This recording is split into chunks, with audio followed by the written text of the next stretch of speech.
وسلام على عباده الذين اصطفى أما بعد فأعوذ بالله من الشيطان الرجيم بسم الله الرحمن الرحيم وأقيموا الصلاة وآتوا الزكاة وأطيعوا الرسول لعلكم ترحمون صدق الله العظيم وصدق رسوله الكريم ربي اشرح لي صدري ويسر لي أمري واحلل عقدة من لساني يفقهوا قولي اللهم صل على محمد وعلى آل محمد وبارك وسلم۔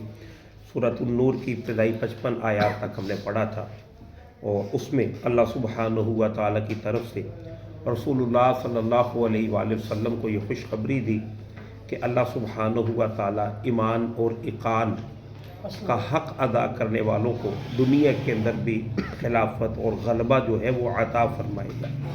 پھر یہی ایمان و اقان والے جو لوگ ہیں یہ اللہ تعالیٰ کی اطاعت و بندگی کریں گے، اور ان میں سے جو کچھ بھی پیچھے ہٹے گا پھر یہ گمراہوں میں ہوگا۔ مزید کچھ احکامات اللہ تعالیٰ کی طرف سے آ رہے ہیں۔ وَأَقِيمُوا الصَّلَاةَ وَآتُوا الزَّكَاةَ، اور پڑھو نماز اور قائم کرو زکوٰۃ، وَأَطِيعُوا الرَّسُولَ، اور اطاعت کرو رسول کی صلی اللہ علیہ وسلم۔ قرآن کریم میں اکثر و بیشتر جو الفاظ آتے ہیں وہ اطیعوا اللہ و اطیعوا الرسول، اطاعت کرو اللہ کی اور اللہ کے رسول کی۔ یہاں پر صرف الفاظ آئے ہیں وَأَطِيعُوا الرَّسُولَ، اس سے رسول کی اطاعت کرو۔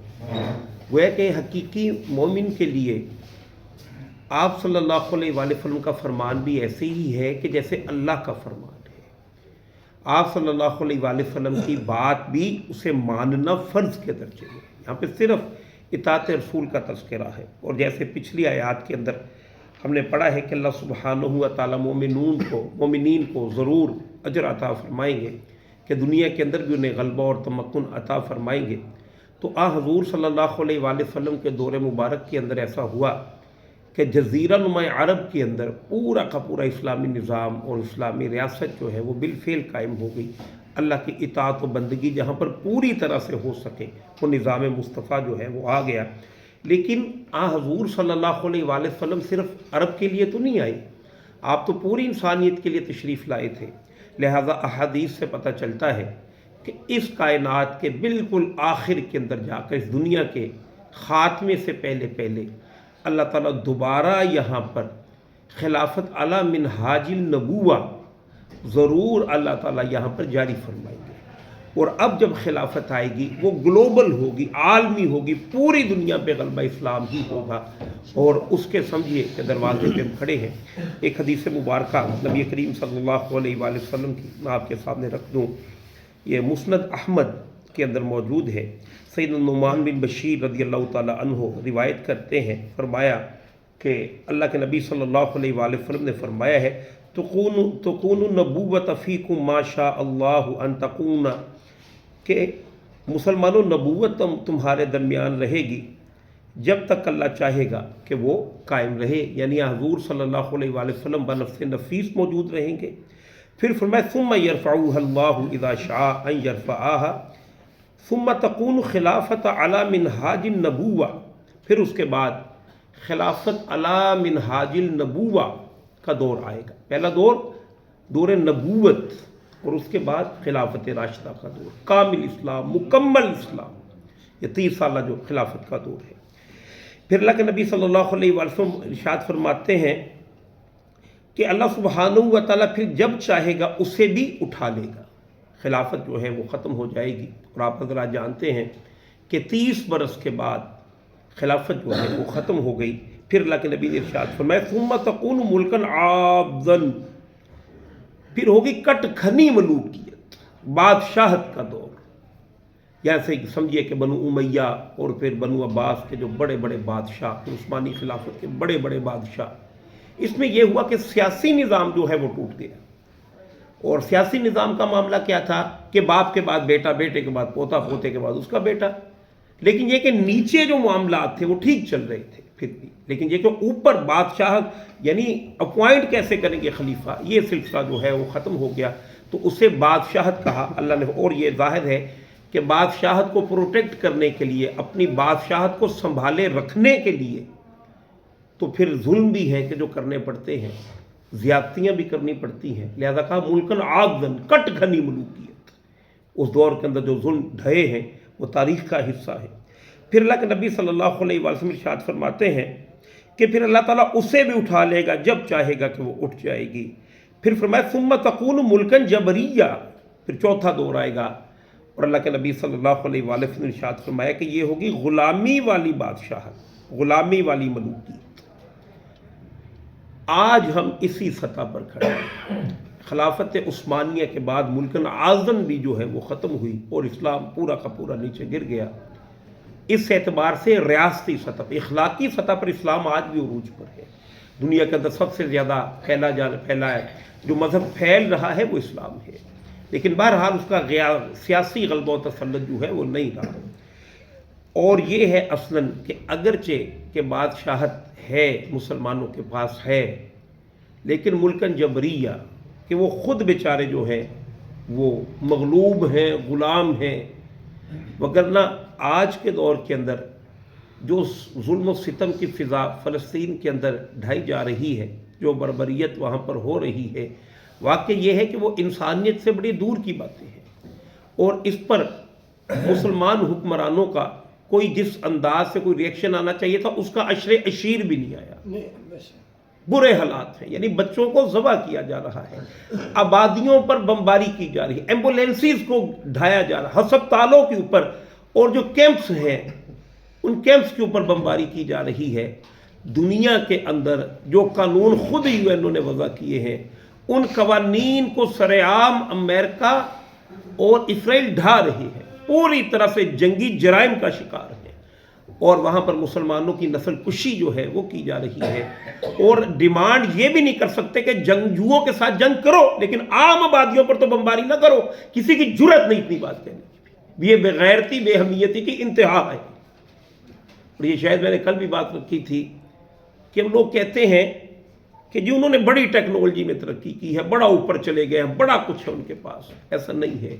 اگر واقعتاً ایسا ہی ہے تو پھر افغانستان میں کیا ہوا؟ پتہ نہیں کیسے لوگ کہہ لیتے ہیں ان کے پاس بڑی ٹیکنالوجی ہے، بڑا کچھ ہے. کیسے آپ کہہ سکیں گے افغانستان کے اندر جب 50 ملکوں کا جنگی اتحاد آیا ذلیل ہو کر نکلا ہے؟ تو ہمارا مسئلہ اصلاً ٹیکنالوجی کا نہ ہونا یا پیسے کا نہ ہونا نہیں ہے. ہمارا اصل مسئلہ غیرت کا نہ ہونا ہے، حمیت کا نہ ہونا ہے. ہماری اصل مصیبت یہ ہے. بہرحال اللہ کے نبی صلی اللہ علیہ وآلہ وسلم نے ارشاد فرمایا ثم يرفعوها اذا شاء ان يرفعها کہ پھر اللہ تعالیٰ اس غلامی والی بادشاہت کو بھی اٹھا دے گا جب چاہے گا. پھر کیا ہوگا؟ ثم تكون خلافت علی منہاج النبوہ، پھر دوبارہ ہوگا خلافت علی منہاج النبوہ کا دور. پوری دنیا پر اللہ کا دین جو ہے وہ غالب ہو جائے گا. جناب مسیح علیہ السلام تشریف لے آئیں گے، جناب مہدی تشریف لے آئیں گے. ان کی معیت میں مومنین جنگ کریں گے. اس جنگ میں اللہ مومنین کو فتح عطا فرمائے گا. خنزیر کو صلیب کو توڑ دیا جائے گا، خنزیر کو قتل کر دیا جائے گا. اور پھر دوبارہ اللہ سبحانہ و تعالیٰ کا دور جو ہے وہ وہیں پہ پوری دنیا کے اوپر انشاءاللہ العزیز غالب جو ہے وہ ہو جائے گا. لیکن ظاہر ہے کہ مہدی ہوں، عیسیٰ ہوں علیہم السلام، ان کے ساتھ مل کر جنگ تو مسلمانوں نے کرنی ہے. اور یہ وہی مسلمان کر سکیں گے جن کے ہاں یہ تصور ہوگا کہ اسلام ایک سیاسی چہرہ بھی رکھتا ہے. اور جب تک ایک واقعتاً سیاسی غلبہ مسلمانوں کو حاصل نہ ہو جائے اس ظلم و ستم سے جان نہیں چھوٹ سکتی. کس طرح یورپ والے آج ظلم کر رہے ہیں کہ وہاں پر بچوں کو تعلیم دی جا رہی ہے ہم جنس پرستی کی. اور ابھی جرمن کا ایک کلپ ابھی وائرل ہوا سوشل میڈیا پہ کہ انہوں نے جب ٹیچر نے ان بچی کو تعلیم دینے کی کچھ کوشش کی، وہاں پر سکھاتے ہیں ہومو سیکچولیٹی کو، تو وہاں پر بچی نے کہا کہ ہمارے مذہب کے اندر یہ حرام ہے. والدین نے اسے برین واش کیا تھا کہ جب انہیں پتہ چلا کہ والدین یہ بات کر رہے ہیں کہ یہ حرام ہے، یعنی عورت سے عورت کی شادی، مرد سے مرد کی شادی، اور وہ اس طرح سے رہ رہے ہیں کہ ایک مرد کلیم کرتا ہے کہ میں اس کی بیوی ہوں. تصور کریں یہ اخلاق کی گھٹیا ہونے کی انتہا، یہ وہ کیفیت ہے. تو اس سے جب منع کیا تو انہوں نے جو بھی اسکول کے انتظامیہ تھی انہوں نے فون کیا. بچی تب تک گھر چلی گئی تھی. گھر میں گئی ہے پولیس اور بچی کو اٹھا کر لے گئے ہیں اور والدین سے سختی کے ساتھ پیش آئے ہیں کہ تم ہمارے نظریات کے خلاف نظریات کو پھیلا رہے ہو. یہ دنیا کی کیفیت ہے. اور تقریباً 150-200 بچے ہیں اس طرح سے کہ جنہیں والدین نے اس طرح سے برین واش کرنے کی کوشش کی تو ان کو گھروں سے اٹھا دیا گیا ہے. میں تو ذاتی حیثیت میں سمجھتا ہوں اب جتنی فیملیز ابروڈ میں رہ رہی ہیں اسپیشلی یورپ میں، ان کا وہاں پہ رہنے کا کوئی اخلاقی جواز نہیں ہے.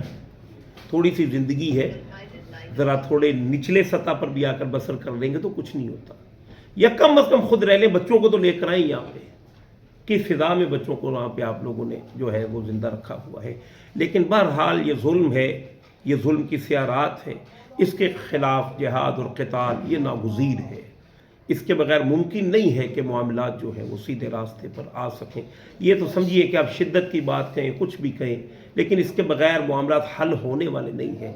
ہم زمین پر دیکھیے، ہمارے ہاں جو صوفیہ کی زبان ہے، ان میں جو بڑے پیر صاحب ہوتے ہیں جب وہ وفات پا جائیں تو ان کا جانشین جو ہوتا ہے اسے کیا کہتے ہیں؟ اسے کہتے ہیں یہ اس کا گدی نشین ہے یا اس کا خلیفہ ہے. یہ الفاظ استعمال ہوتے ہیں. ہم اللہ کے خلیفہ ہیں، ہم اللہ کے جانشین ہیں. ہماری ذمہ داری ہے کہ اللہ کے قوانین کو یہاں پر نافذ کریں. اللہ نے یہی کہا انی جاعل فی الارض خلیفہ، میں زمین پر اپنے لیے خلیفہ بنا رہا ہوں. ہم اللہ کے جانشین ہیں. لیکن جو معاملات ہیں اور جس سطح پر جا رہے ہیں اور جس سطح پہ زندگی بسر کر رہے ہیں، واقعی یہ ہے کہ بڑی الارمنگ سچویشن ہے. اپنے مقام و مرتبے سے ہم بڑی نیچے کی سطح کی زندگی جو ہے وہ بسر کر رہے ہیں. بہرحال اللہ تعالیٰ نے ارشاد فرمایا ہے اطاعت کرو، نماز پڑھو اور زکوٰۃ کی ادائیگی کا اہتمام کرو، وَأَطِیعُوا الرَّسُولَ، اور اطاعت کرو رسول کی. اور رسول کی اطاعت میں سب سے زیادہ اگر ریشو پرپورشن کے ساتھ دیکھا جائے کہ سب سے زیادہ آپ کا ایمفیسس کہاں پر تھا، تو وہ اسلام کو ایک سیاسی شکل دینے میں آپ کی زیادہ محنت جو ہے وہ گزری ہے. تو اسی سینس میں محنت جو ہے وہ کی جائے. اللہ فرماتے ہیں یہ کرو لعلکم ترحمون، تاکہ تم پہ رحم کیا جائے. آیت نمبر 56 تک آپ نے پڑھا ہے، یہیں سے انشاءاللہ کل دوبارہ پڑھیں گے. وآخر دعوانا الحمدللہ رب العالمین.